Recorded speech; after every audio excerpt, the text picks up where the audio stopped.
Hello class. आज के इस शानदार ज्योग्राफी रिवीजन सेशन में आप सभी का स्वागत है। आज हम क्लास 9 के उन हाई यील्ड टॉपिक्स को डिकोड करने वाले हैं जो बोर्ड एग्जाम्स में पक्का मार्क्स दिलाते हैं। हमारा फोकस होगा भारत की लोकेशन, उसके टाइम जोन्स और इंटरनेशनल बॉर्डर्स पर। तो बस पूरा फोकस बनाए रखिए और चलिए शुरू करते हैं। आज के हमारे एजेंडे में 4 मेन पॉइंट्स हैं। पहले हम भारत की ज्योग्राफिकल लोकेशन देखेंगे, फिर उसकी ग्लोबल पोजीशन, उसके बाद सबसे ट्रिकी पार्ट यानी टाइम जोन्स को समझेंगे और आखिर में इंटरनेशनल बॉर्डर्स को ट्रेस करेंगे। तो चलिए सबसे पहले बात करते हैं भारत की एग्जैक्ट लोकेशन की। आखिर ग्लोब पर हम हैं कहाँ? अगर हम वर्ल्ड मैप को एक बड़े नजरिए यानी मैक्रो व्यू से देखें तो एक बात बिल्कुल क्लियर हो जाती है। हमारा प्यारा भारत पूरी तरह से उत्तरी गोलार्ध में स्थित है और आप साफ देख सकते हैं कि जो भारतीय भूभाग है वो इस विशाल एशिया महाद्वीप का ही एक बहुत बड़ा दक्षिणी विस्तार है। एग्जाम्स में ये बेसिक्स अक्सर मल्टीपल चॉइस सवालों में आ जाते हैं। अब आते हैं उन नंबर्स पर जो आपको फिंगर टिप्स पर याद होने चाहिए। हमारा मुख्य भूभाग 8 डिग्री 4 मिनट उत्तर से लेकर 37 डिग्री 6 मिनट उत्तर अक्षांश और 68 डिग्री 7 मिनट पूर्व से 97 डिग्री 25 मिनट पूर्व देशांतर के बीच में है। और हाँ, कर्क रेखा जो 23 डिग्री 30 मिनट उत्तर पर है वो देश को लगभग 2 बराबर हिस्सों में बांटती है। इन कोऑर्डिनेट्स को अच्छे से रट लीजिए क्योंकि एग्जाम में ये सीधे सीधे पूछे जाते हैं। लोकेशन तो हमने देख ली, अब बात करते हैं भारत के साइज और उसकी ग्लोबल पोजीशन की। एक बहुत ही क्रूशल नंबर है 32.8 लाख स्क्वायर किलोमीटर्स। ये हमारे देश का टोटल लैंड मास एरिया है। एक नंबर वाले क्वेश्चन के लिए ये एक डायरेक्ट हिट है, इसे भूलना नहीं है। और अगर हम इसे पूरी दुनिया के कॉन्टेक्स्ट में रखकर देखें तो ये 32.8 लाख स्क्वायर किलोमीटर दुनिया के कुल भौगोलिक क्षेत्रफल का ठीक 2.4% है। और इसी फिगर की वजह से इंडिया ऑफिशियली दुनिया का 7वां सबसे बड़ा देश बनता है। अब जरा हम अपनी सीमाओं को कंपेयर करते हैं। हमारी जो टोटल स्थल सीमा है वो करीब 15,200 किलोमीटर लंबी है, लेकिन अगर हम कोस्ट लाइन यानी समुद्री तट रेखा की बात करें तो वो 7,516.6 किलोमीटर है। यहाँ एक कैच है जिस पर एग्जामिनर अक्सर फंसाते हैं।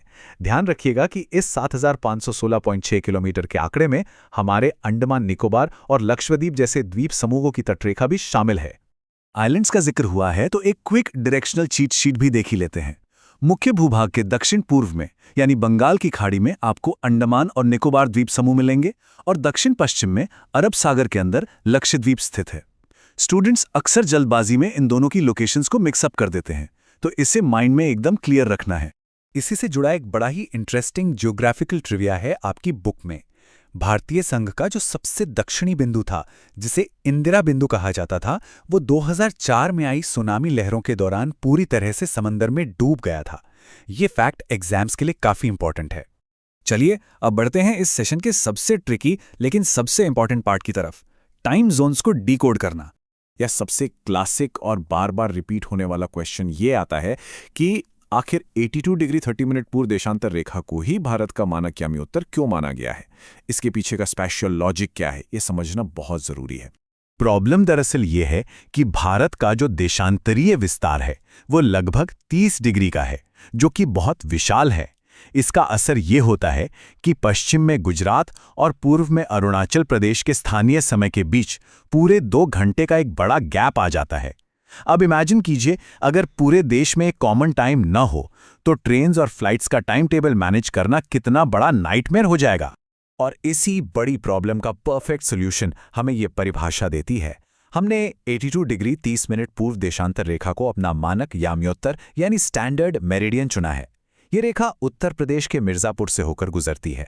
चूंकि ये लाइन देश के लगभग बीचों बीच से पास होती है, इसलिए ये पूरे राष्ट्र के लिए उस 2 घंटे वाले गैप की प्रॉब्लम को बड़े ही आसानी से सॉल्व कर देती है और पूरे भारत को एक यूनिफॉर्म टाइम देती है। टाइम जोन्स तो सेट हो गए, अब फाइनली मैप पर अपनी इंटरनेशनल बॉर्डर्स को ट्रेस कर लेते हैं। स्क्रीन पर दिख रहे इस पॉलिटिकल मैप को अपने दिमाग में अच्छे से स्कैन कर लीजिए। कौन सा भारतीय राज्य किस पड़ोसी देश की सीमा को छूता है, ये क्वेश्चन तो पेपर में आना प्रैक्टिकली तय है। इसे रटने के बजाय हम इसे दिशाओं के हिसाब से ग्रुप्स में डिवाइड करेंगे। ये एक फुल प्रूफ ट्रिक है। उत्तर पश्चिम में देखिए, हमारे पड़ोसी पाकिस्तान और अफगानिस्तान हैं। उत्तर की तरफ जाएं तो चीन, नेपाल और भूटान हमारी बॉर्डर शेयर करते हैं और पूर्व में म्यांमार और बांग्लादेश हैं। इस तरह हम ग्रुपिंग करके याद करेंगे तो एग्जाम में कभी कोई गलती नहीं होगी। चलिए, अब आपके लिए एक छोटा सा एग्जाम चैलेंज जो सीधे एनसीईआरटी की बुक से है। क्या आप मैप पर उन सेंट्रल स्टेट्स को लोकेट कर सकते हैं जो लैंडलॉक्ड हैं, मतलब जो ना तो कोई अंतर्राष्ट्रीय सीमा टच करते हैं और ना ही कोई समुद्री तट? जी हां, मध्य प्रदेश, छत्तीसगढ़, झारखंड, हरियाणा और तेलंगाना। ये नाम जरूर याद रखिएगा। तो आज के इस पावर पैक सेशन को एक थॉट प्रोवोकिंग सवाल के साथ खत्म करते हैं। क्या आपने कभी सोचा है कि कन्याकुमारी और कश्मीर में दिन और रात के ड्यूरेशन में इतना फर्क क्यों होता है? हिंट दे देता हूं, इसका जवाब हमारे अक्षांशीय विस्तार यानी लैटिट्यूडनल एक्सटेंट के प्रभाव में छिपा है। बुक खोलिए और अगले स्टडी सेशन के लिए इस कॉन्सेप्ट को खुद एक्सप्लोर कीजिए। मुझे उम्मीद है कि इस सेशन से आपके कॉन्सेप्ट्स एकदम सॉलिड हो गए होंगे। ऑल द बेस्ट और सीखते रहिए।